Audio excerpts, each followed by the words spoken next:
What? Wait, I don't think they're ready for this.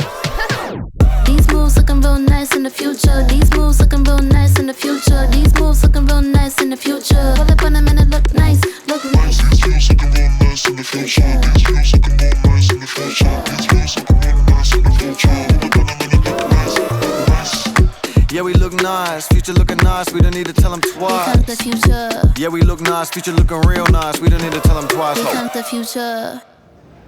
Welcome along to the dawn of a brand new season, of a brand new era for the game in Australia on Network 10 and Paramount Plus. And what better place for it to begin than where we left off for the grand final back in June. Amy Park was constructed, in part at least, on the promise of football's future. And with many of the other building blocks now in place, now is the time for the game to deliver and finally fulfill its potential. Here's the teams. Melbourne City include 7 of the side that started against South Melbourne in the Cup, but their big guns are all back up front. The Socceroos trio of Matt Leckie, Jamie McLaren and Andrew Naboot all start. It's Leckie's first club game in Australia in a decade, and it's McLaren's 150th A-League men's outing. Nuno Reis returns in defence for Roston Griffiths, who's got a shoulder problem. That 11 contains 6 full Australian internationals. Raw are without captain Tom Aldred and new imports Juan Lascano, who are both injured. So there's an A-League men's debut for Anton Milinaric, who's moved on loan from Sydney FC. There's also a first taste of senior action at league level for 19-year-old striker Cyrus Demi, who scored a very impressive hat-trick against the Lions in the Cup. Matt Steinman and Nikola Miljosnic also make their Raw debuts, and Jay O'Shea takes over the skipper's armband from the absent Aldred.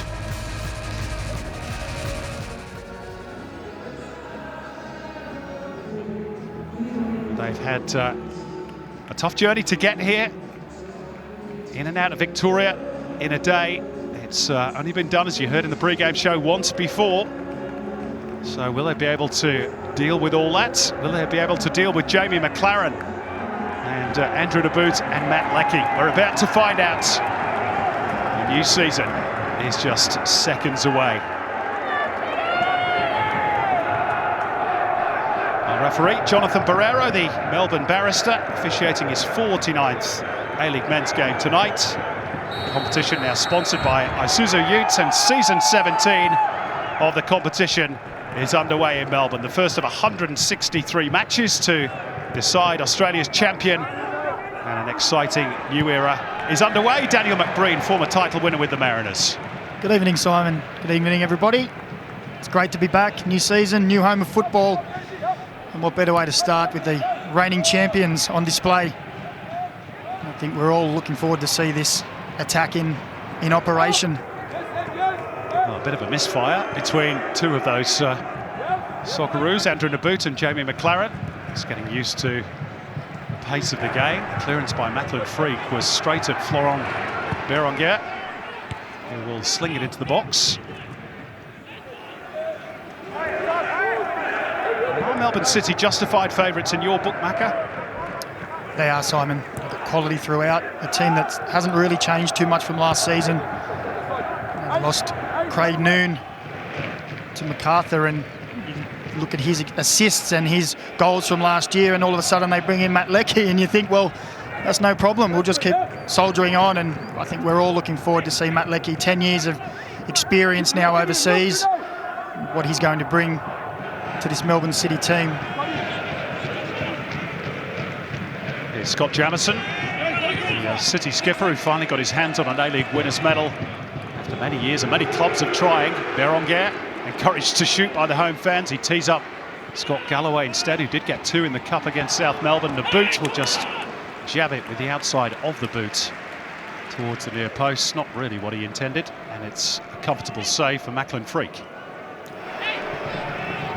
Hingert slicing the ball out of play. Just managed to get a little dance in as he went over the sideline there, Jack.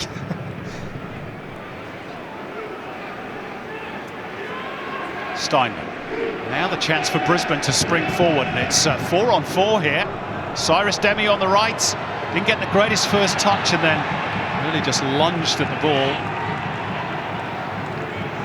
The chance was gone for Brisbane, but just for a moment there, it opened up nicely for the Raw.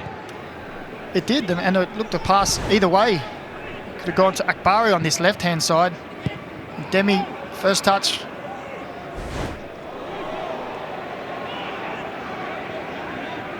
I think with Demi there, maybe a case of hasn't touched the ball for quite a while. A lot of defensive work. Now, might break here for Akbari, but Tom Glover out smartly to ensure it didn't. That's a good touch by Naboot to get away from Brown. What a ball!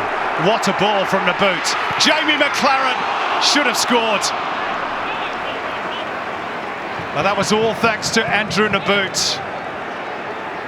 And normally you'd stake your house on Jamie McLaren converting from there, but he couldn't. It's a wonderful ball from Naboot in behind. McLaren, first week, rustiness maybe. That's the kind of player you want in that position. He's just dragged it across the face, and you can see he's disappointed in himself. Former Wellington Phoenix midfielder, back in Isuzu Ute A-League Men's with Brisbane Roar this season. After a stint in India for East Bengal alongside Scott Neville.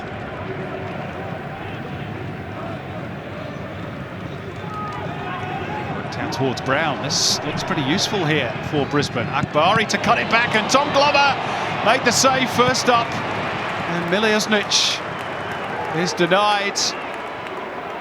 Really good chance for Brisbane.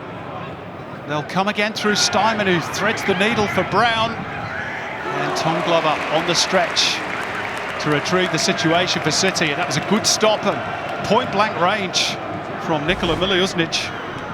Look at the Harvey Norman replay here. It's a wonderful ball in behind. And it's a great save from Glover. Actually came straight to him. And Demi with the rebound. Got the air swing. We spoke about the stunted pre-season for these teams. Usually when you get to this round. It's Danny Townsend centre screen there, along with Brad Rouse, Melbourne City CEO, on the left. Danny Townsend now the A-League's managing director. He's still in the CEO's role at Sydney FC as well. Not quite sure how long he'll be able to double up in those roles. Clearly enjoying the start of the new era. Bundled leagues. Here's Naboot on the right for City. Again looking to clip it to that back post, but McLaren had come near and Scott Neville put it behind, taking no chances. We see again Melbourne City not afraid to get numbers in the box, but unfortunately for them, Raw 3 or 4 more on every occasion, and it's a lovely little dink to the back post, just asking for someone to attack it. More often than not, Scott Neville has been there in this first half, which has just over 5 minutes to run. And McLaren on the volley, good save by the goalkeeper, but it's Curtis Good on the follow-up. We do have the first goal of the new Isuzu Ute A-League Men's season, and it's gone perhaps as expected to Melbourne City, but it's Curtis Good who is perhaps an unexpected scorer of it.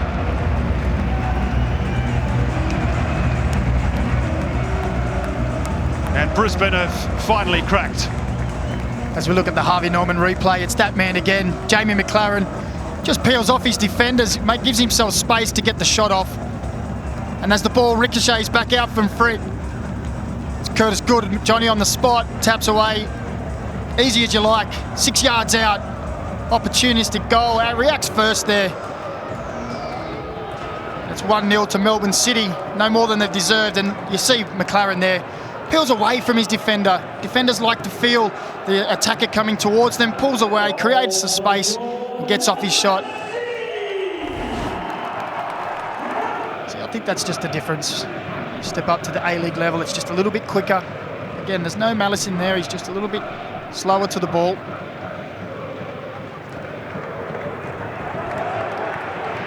Here's Naboot, the ball over the top. Well defended by Mlinaric in the end. That tactic has paid dividends once or twice down the right now for City.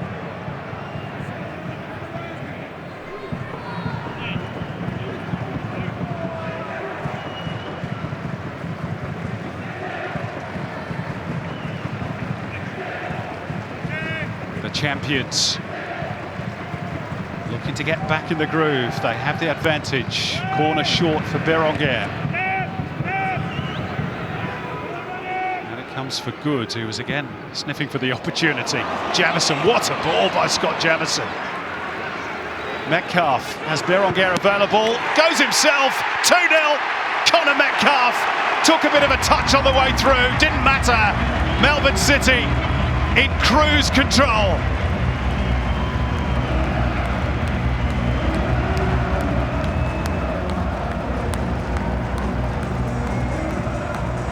And all made by Scott Jamison with a tremendous release. It was a wonderful ball from Jamison. Spotted the free player on the back post. With the Harvey Norman replay, we see what a wonderful ball that is. Right back into the back area, and you see the run from Berenguer coming on the outside. You see 3 Brisbane players attracted to the ball, to the runner, sorry. And it's Connor Metcalf, pulls it onto his left foot, strikes it home, a deflection. And that's a great play and a wonderful finish.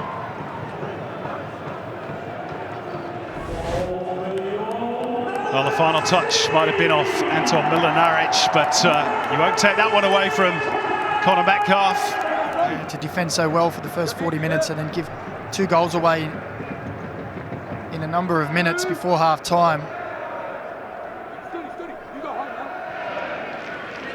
As you say, Simon, there'll be a total rethink on the half-time talk now. Which is just a matter of seconds away. Just the 1 additional minute.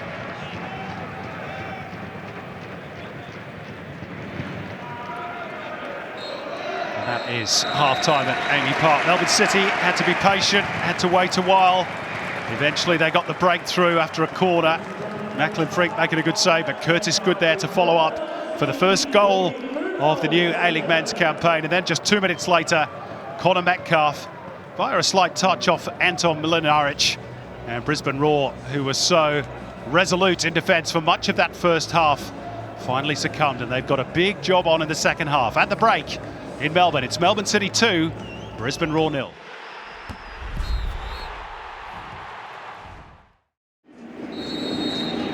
Ramat Akbari to get the ball rolling in the second half. We speculated, Daniel McBreen, about Warren Moon's half-time team talk and whether he might have a change in approach. What do you think he might do? I think they need to be a little bit more aggressive in their press without the ball. Try and win that ball a little higher. He may also start looking to the bench as minutes tick away in this second half. Got Luka Ivanovic on the bench and also Alex Parsons, who was fantastic towards the end of last season. Might start to look at those guys to give them a little bit more punch up top. I just think he'd be a little bit disappointed that he was starting to... Now speculated from long range, which was probably worth a try by Nikola Meliusnic. I think if you talk to young players when they make their way through, that's what they say, isn't it?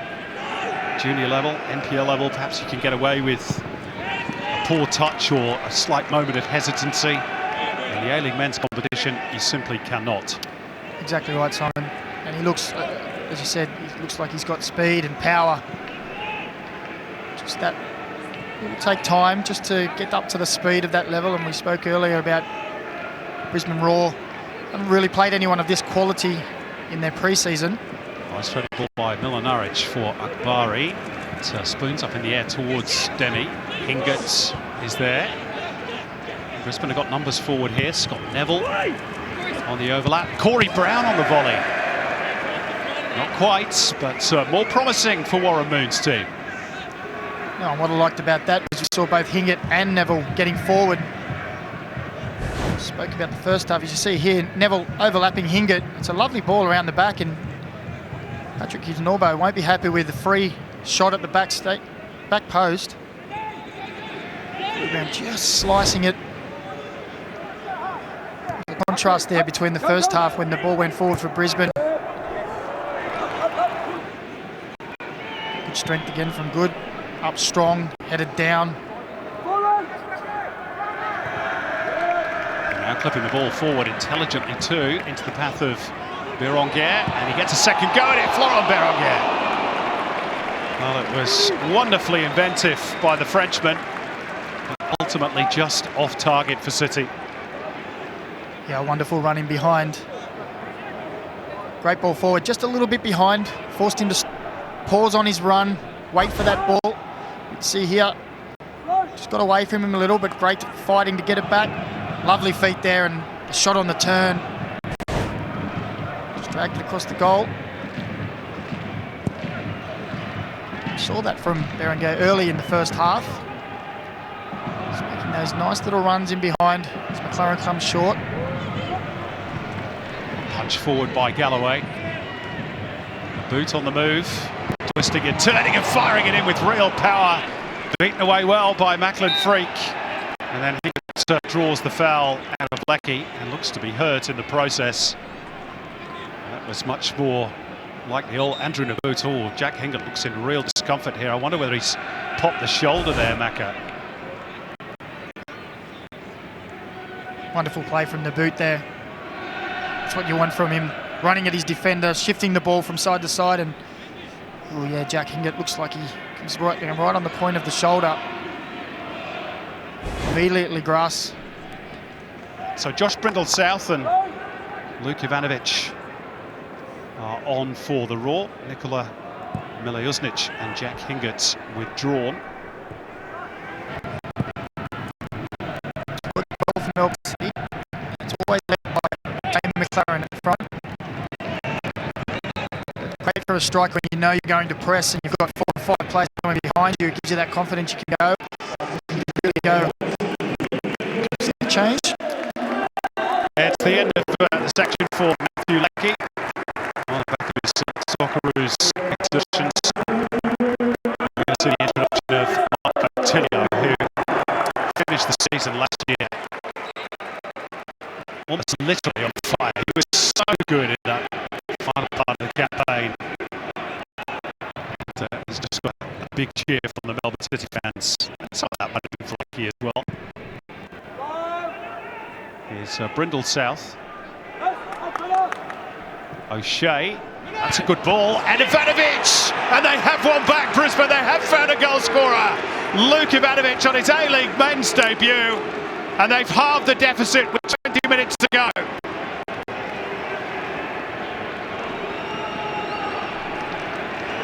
Well, against the run of play. We were just wondering where the goal would come from.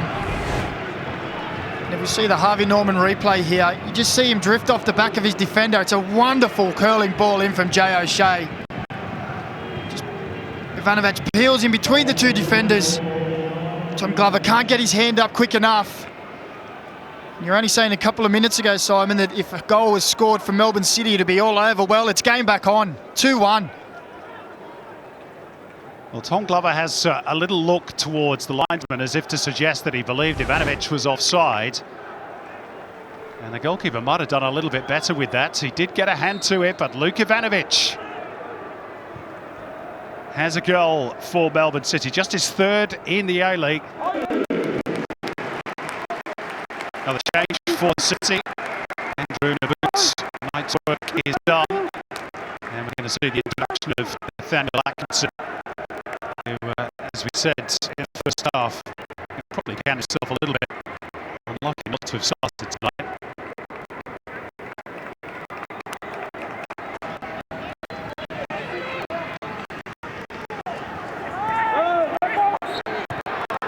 Foul by Demi.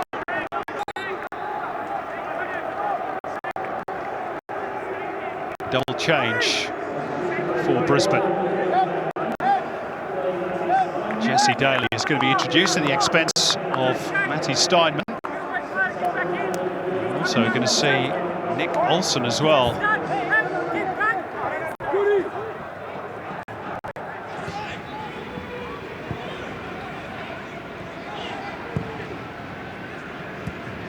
Ball. That's an indication of Brisbane's improvement, winning some of those 50-50 balls in midfield. Here's Brindle-South. O'Shea, who delivered a beautiful ball for Ivanovic's goal, and he's going to get a free kick. after being upended by Conor Metcalf. More pressure on City. Shea's cross, it's 2-2, stilling it at the back post. Oh, flag is going to deny Kai Truin an equaliser. Brisbane thought they'd squared it up. Kai Truin stealing in at the back post. Warren Moon is having the discussion with the fourth official. Jonathan Barreiro's going to check on it. Oh, that's tight. That is tight. Well, in my eyes, if you're looking for the benefit of the doubt on the attacker, I would say that's a goal. And Warren Moon, quite rightly in my mind, is not very happy with that decision. A little bit of urgency needed now from Brisbane, last minute or so. Helped on by Macca, but that should be the goalkeepers. 90 minutes almost up. A question of how much longer to be added on. The answer is 4 minutes. I'm sure Warren Moon would like a bit longer. Here's Parsons. Evades the challenge of Good. Vanovic. He knows one way, doesn't he? And that's forward. Brindle South. Only get a throw in off Jamison, who might be a bit groggy after copping that one pretty heavily. Organised again for the long throw from Brindle South, which has helped on at the near post. And on the volley, it was on target too by Jesse Daly. Yeah, it's been completely different this last 20 minutes compared to the first 70. Again, they've turned it over. There might be one late chance here for the Raw. Parsons held up though by Nuno Reis. Only a matter of seconds left. Yes, they're going to be time for the throw. Nick Olsen's got to get on with it. Alex Parsons says, leave it, I'll take it. It's got to be the long launch, all on this for Brisbane. And it's Brindle South. Can they find a chance? Oh, and it's just squeezed wide of Parsons. Goodness me, that was close to grabbing a point for Brisbane Raw. In fact, it was Daly. My apologies to him. Well, as the ball fell to Brindle South, I thought he was going to have a crack with that left foot. He's played a nice little pass inside, and Parsons just could not find the inside of that pace. In fact, it was Daly. So an opportunity with probably the last kick of the game to draw level. Big sigh of relief. Breathed by Tom Glover. No doubt by Paddy Kisnorbo as well, as Jonathan Barreiro signals full time. Well, they had to do it the hard way. They built up a 2-goal lead. Melbourne City through Curtis Good and Conor Metcalf, but Luka Vanovic's introduction really changed the game for Warren Moon's team. It all ended in a shirt front or two between the two coaches, but in the end, it's City who get the points. The champions pick it up where they left off as they serve notice eventually that they will be determined to defend their title. Brisbane beaten again at Amy Park. That decade-long wait for a win against City here will go on a while longer at least. Full time at Amy Park. Melbourne City 2, Brisbane Raw 1.